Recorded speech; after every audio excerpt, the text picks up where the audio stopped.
What is going on, everybody? So today I want to share with you guys two Nano aquariums, both of them 20 gallons, one a Red Sea and one a Innovative Marine. And I just want to show you, these are now Nano aquariums that are been up for a while. They're not new, so they're well established. One of them is a true mixed reef. It's got all the different types of corals that you can imagine in it. And the other one is kind of more of a beginner style of corals in it, but still got really cool fish in it. All right, so let's go ahead and take a look at the first tank. All right, so this is a Red Sea Max Nano Aquarium, 20 gallons. It has been up for going on 2 years now, I believe. And I just did a water change on it, so things are a little bit kind of cloudy, but I'm liking the way it's coming along. We got tons of growth in a small aquarium, but I'm at the point now where we're gonna have to do some major fragging and we're gonna have to make some choices here. So first thing you notice is the star polyp. I love star polyp. I think it's a great coral, but anybody who's ever had star polyp knows it is very fast growing and can take over very quickly. I love the look of the star polyp right here, but then you can see now it's dropped down onto the bottom, which honestly still doesn't even bother me. But this is where we end up having an issue. This star polyp was a rock right here. It's starting to grow up the back, but now it's starting to grow on the rock here. So pretty soon this whole rock will be taken over by star polyp. We don't want that, so we're gonna have to address that later. Eventually, we're gonna have to start peeling away some of the star polyp and make room for other corals. And that's kind of what I wanted to talk about today, the fact that we need to get brighter, better corals in this aquarium. Now, I love the fact that there's a bright blue discosoma mushroom. I love this orange discosoma mushroom. I don't like these pallies. I want these gone. These need to come out. They're fast growing also, and they just don't have a lot of color on them. We have a couple of rock flowers that are taking up some spots, but I'll let them stay. But I'd like to see different types of coral. We have some zoas that are okay. They're doing all right, but unfortunately, there is aptasia in this tank, which I've been treating with a little bit of kalkwasser, but they're popping up everywhere. So the move to take care of that is Bergia nudibranchs. We're gonna get some Bergia nudibranchs in here. Probably do about 5 or 6 and hopefully knock that out. Also, I just trimmed a bunch of Kenya tree out of this tank, so we have one left, which I will remove this one and peel back all that star polyp that's behind there. But we're gonna have to find something to replace that also. Toadstool, love this coral. It's staying, looks great. Blue plating sponge, great addition, looks great, that's staying.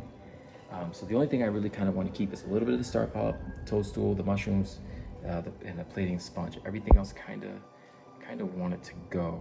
I want to see brighter zoas in here.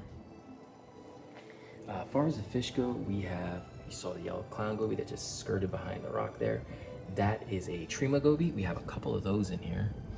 We have, if you look closely, you'll see a little shrimp back there. You see a mask goby. There is there's another little yellow clown goby. There's also some high fin gobies hiding in this little cave system in here. They're really pretty. Let's see if we can sneak up on him. You see his little face popping in there. See him moving around, waiting to get fed. Yeah, and another cleaner shrimp back there as well. But yeah, there's high fin gobies, but we have room for more fish too in this tank. There's also a sailfin molly in here somewhere, a male, which I'd like to get. Oh, there he is up top, very top. How did I miss that? I want to get him a female, just because, you know, he needs it. This fish has been in here for going on a year, I think now, so that's looking really good. There's some bubble algae growing, not too concerned with that. We'll figure that out. We can take that out manually. It's such a small tank. But yeah, let me know what you guys think. Now, I don't want to do anything like SPS or anything too difficult in this tank. I want to kind of keep it laid back and chill.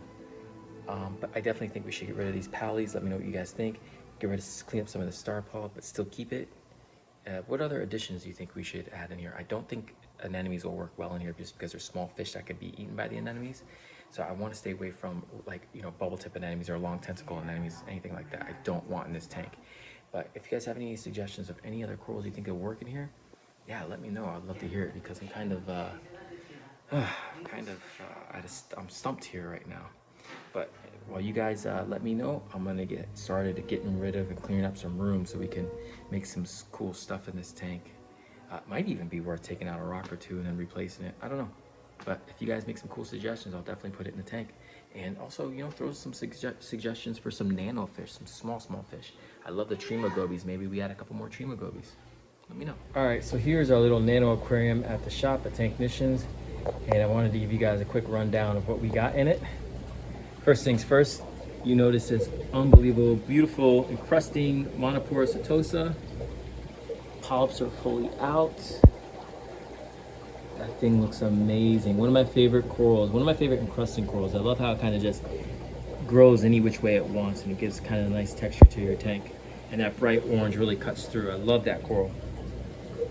And over here, we have a lepto, which got stung a little bit, and you can see the recession right there, but it's starting to grow back, and the polyps are out. Doing much better. It's getting healthier. But it was stung by this chalice coral right here. It was originally in the place of the setosa, and it was sweeper tentacles were stinging the lepto and kind of stinging everything around there. So we had to kind of move it over to the side so it won't harm anybody. Still love that chalice coral, which is funny is a couple times little pieces break off, and you see a little piece right there growing. But that is gonna probably end up having to go in a customer's tank because it's getting way too big for this nano aquarium. There's some utter chaos in the back and a little anemone crab hiding amongst them. Some purple monsters. I don't really see purple monsters anymore in people's aquariums. I want to see those a lot more. That's one of my favorite Zoa / Pallies in the hobby. It's like, reminds me when I first got into the hobby. It was one of the corals that I really liked the most. Some monopora growing on this Tonga branch.